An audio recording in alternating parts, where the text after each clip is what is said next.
Indonesia is an archipelagic nation straddling some of the most critical maritime choke points in the world. The Straits of Malacca, Sunda, Lombok, and Makassar are not merely waterways, but arteries of global trade and essential pathways of naval movement. For decades, Indonesian naval strategy has confronted a fundamental challenge. The sheer geographic vastness of Nusantara make it nearly impossible to maintain persistent undersea surveillance relying solely on traditional manned submarines. The arrival of the KSOT autonomous submarine project represents a decisive shift in thinking. Rather than stretching scarce manned assets across an immense maritime area, Indonesia is building a distributed undersea network of silent, stealthy, self-operating platforms that can be deployed in numbers. The KSOT is not just a vessel. It is the embodiment of a new operational concept. The KSOT autonomous submarine measures approximately 15 meters in length and displaces roughly 37 tons. It can dive to about 350 meters, remain submerged for up to 72 hours, and cruise over distances reaching 320 kilometers. Its top speed of roughly 20 knots is modest relative to manned combat submarines, but speed is not its primary advantage. Its strengths lie in endurance, autonomy, and stealth. The ability to sit quietly, where no surface or aerial sensor can reach, to monitor, to track, and ultimately, to strike. Developed by Indonesian engineers at PT PAL, this system reflects national expertise rather than foreign procurement. The narrative is clear. Indonesia is not merely buying cutting-edge systems. It is creating them. The breakthrough moment came on October 30th, 2025, when the KSOT successfully fired a lightweight Piranha 324mm torpedo during testing off Surabaya. This was a transformative milestone. Prior autonomous underwater vehicles in the region were sensor-only platforms used for mapping or surveillance. Through this test, the KSOT crossed a threshold. It is no longer simply an underwater camera or mobile sonar array. It is now a weaponized platform capable of delivering lethal capability without risking human lives. The psychological shift here is important. A hostile submarine entering Indonesian waters must now consider not only the presence of conventional submarines, but also numerous smaller, harder-to-detect autonomous craft.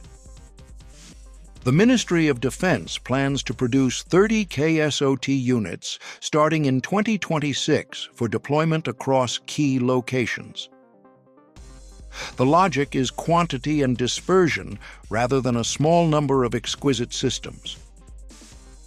A single traditional submarine can monitor only one sector. 30 KSOT units, operating semi-autonomously as an undersea swarm, can form invisible picket lines across multiple straits simultaneously. This fits into a doctrine of undersea denial, preventing hostile or unauthorized subsurface movement not by confrontation, but by persistent silent presence and data-driven monitoring. Imagine the Lombok Strait, narrow enough to restrict underwater maneuvering, with multiple KSOT units distributed at varying depths. They do not need to engage targets. Their very presence alters the strategic calculus.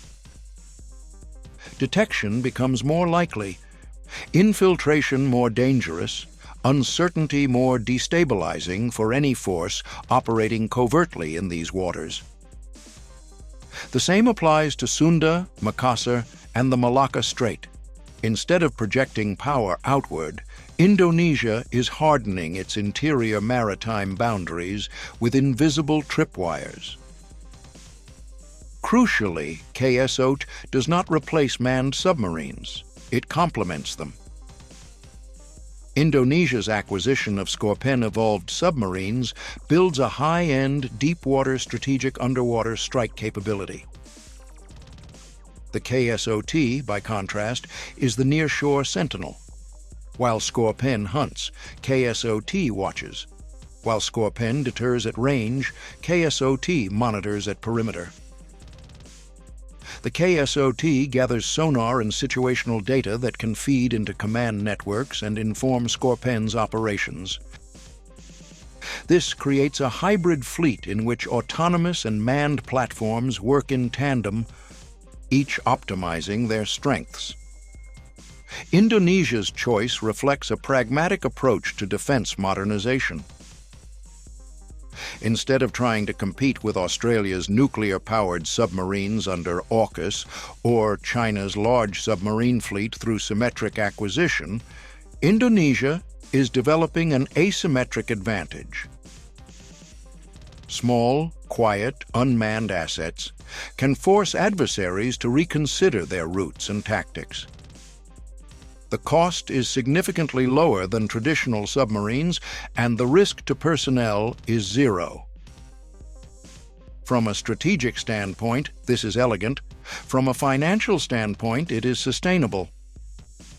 From a technological standpoint, it accelerates domestic expertise in robotics, marine AI, sonar data processing, and battery systems.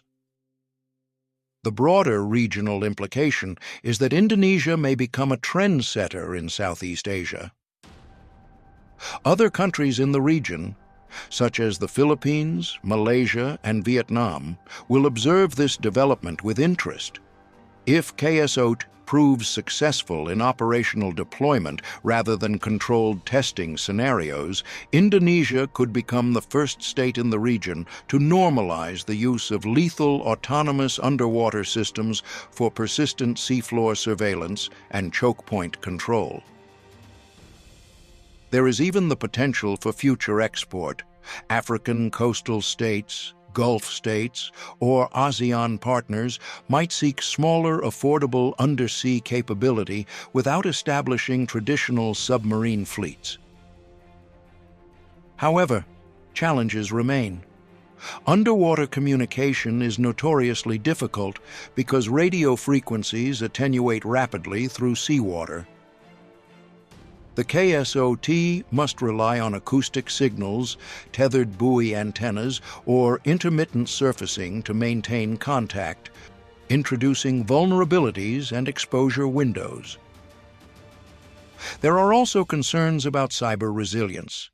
If an adversary were able to intercept or override control signals, could KSOT be manipulated or disabled? Battery endurance, maintenance logistics, and reliability over long deployments require careful engineering. Legal and ethical dimensions also emerge. If an autonomous underwater vehicle detects an unauthorized submarine, who authorizes engagement? Does lethal decision-making remain human in the loop, or is the KSOT ever allowed to fire independently based on algorithmic thresholds? As nations adopt increasingly automated warfare systems, the international legal framework has not caught up. Indonesia will likely maintain human oversight in the command chain, but the ethical questions are real. In the end, the most important takeaway for Indonesian viewers is the long-term vision. KSOT is not merely a tactical device, it is part of a strategic transformation. Indonesia is gradually building a maritime defense posture that is distributed, intelligent, and resilient. Rather than concentrating power in a few major platforms, the future Indonesian Navy may be characterized by networks, fleets of smaller units above and below the surface, all connected through data, situational awareness, and adaptive operations. The KSOT underwater drone swarm reflects Indonesia's maritime identity: quiet strength, patient vigilance, and strategic autonomy. It signals to the region and the world that Indonesia defends its waters not through loud demonstration, but through invisible certainty. As these 30 submarines enter service and begin their silent patrols, the seas around Nusantara will become less predictable for those who might test Indonesia's sovereignty and considerably more secure for those who respect it.